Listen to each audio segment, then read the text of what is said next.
Hello, and a wonderful on-passive day to you. Welcome again to this series about leadership traits, especially as they relate to our CEO, Mr. Ash Mufareh, and on-passive.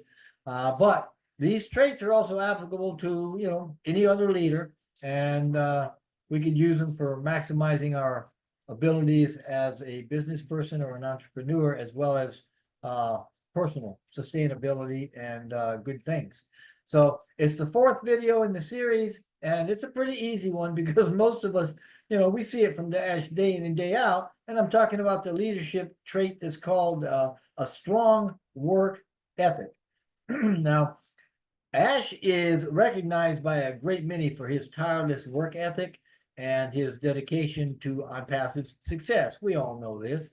And sometimes such an ethic can really wear us down. So I would encourage each of us as we go into this to be mindful and keep balance in our routine so that we don't end up in bad health or something like that, because working too much can stretch you out and cause all sorts of things. So having a strong work ethic, it means demonstrating a consistent commitment to excellence, dedication, and responsibility in your work, right? And I think we can all agree Mr. Mufareh has that in spades. In an AI IT company in particular, a strong work ethic, manifests in various ways. One of them is what we call in ownership or accountability. And by this, we mean leaders assume ownership of their actions, their decisions, and outcomes, and will also acknowledge their role in that, whether they lead to successes or even failures. Now, they're also accountable and will explain their actions and decisions, as well as explain the outcomes or even justify them if and when it's needed. Of course, that whole equation includes a part that deals with the aftermath of what we do. This means that as leaders, we got to accept the consequences of our actions and decisions, learning from mistakes, and then using them as growth opportunities. And we've heard Mr. Mufareh talk about that. We see this often enough with Ash as he's navigating setbacks. Some of them have been rather severe in different areas, everything from digital production and management hurdles to some rather devastating financial challenges that we've gone through. But the man doesn't quit. Now, whether it's about goals or objectives or outcomes, he drives results and drives that progress, right? So in short, the man owns it. And this ownership is demonstrated in his behavior, and this behavior sets a positive example for all the rest of us to follow. And that example also is going to be fostering a culture of accountability within the company. And this simply means Ash, right, and leaders in general, create an environment where the ownership and accountability are valued and expected, and they promote transparency and trust. I don't know if that came out good, so I'll say it again. It promotes transparency and trust. Now, part of the accountability includes being a proactive problem solver. And that means that we're always on the lookout for solutions, always collaborating with colleagues and exploring different angles of approach, if you will. Now, doing this allows leaders to anticipate potential issues before they actually become the problems that we don't want to have, and taking steps to prevent those problems from happening, or at a very minimum, will minimize the fallout through implementing some damage control of sorts.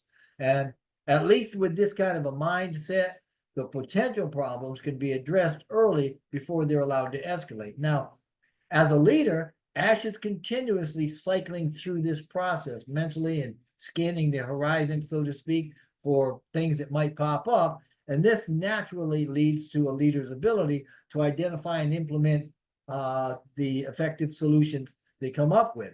And in all of this, we learn from experience.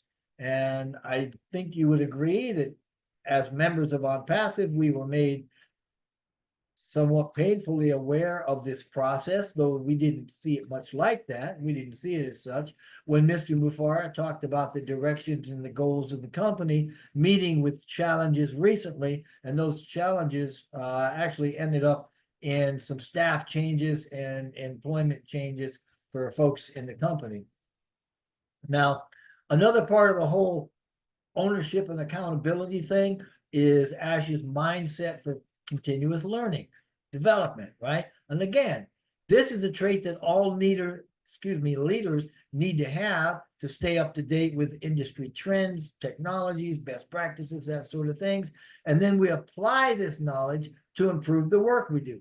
Mr. Mufareh does this on a day in and day out basis. And that's how ONPASSIVE stays on the cutting edge of what we do. And it involves really paying attention to what's going on in our industry and our industry's peripherals, if you will.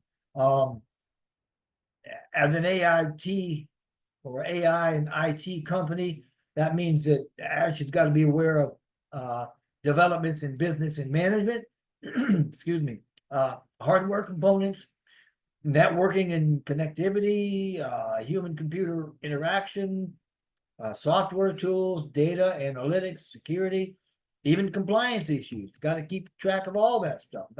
Not an easy thing to do.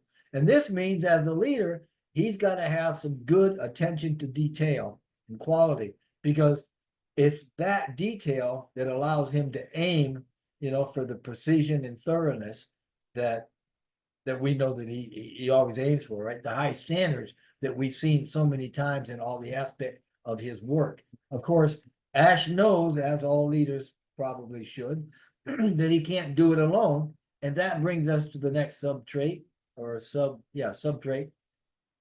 of ownership, which is having a collaborative spirit. We see this trait in leaders' willingness to work with others, to help others, help colleagues, share their expertise, and support teamwork in, all its various forms. To do all these, a leader has to have the ability to shift or pivot, the decision-making or the direction on the fly, so to speak. We've talked about this previously in other videos, and it's this trait, a leader's adaptability and resilience, that allows us to embrace change and to navigate challenges with a possible or positive attitude. We've heard about Ash doing this a lot over the years, especially when it comes to internal issues. Now, another part of ownership of making sure,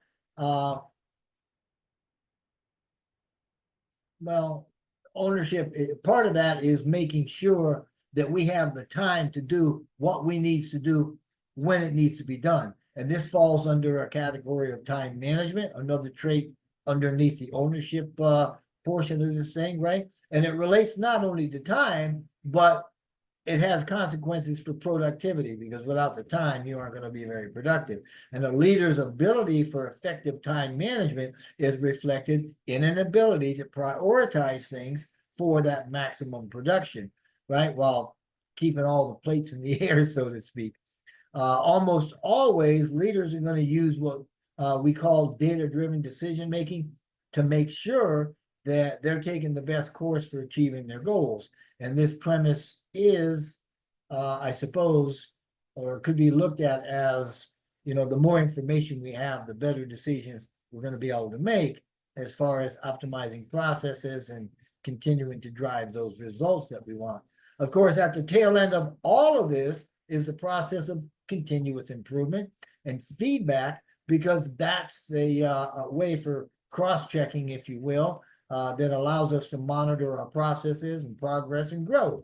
Now, as a strong work ethic is a must for leaders, it's a must for Ash, and he's shown his commitment for delivering that high quality work and driving that information and the innovation and the advancement of the company. We've seen that time after time after time. And, to that end, there's a reason why he says we'll do it or die. I mean, wow, the man is driven. So that does it for this video. I hope that you've gotten something out of it. And if so, please like, share, subscribe. The next video is going to be number 5, I think, and we'll be talking about Mr. Mufareh's ability to empower others as another trait in leadership. So thank you very much for watching. I hope you have an awesome, awesome ONPASSIVE day.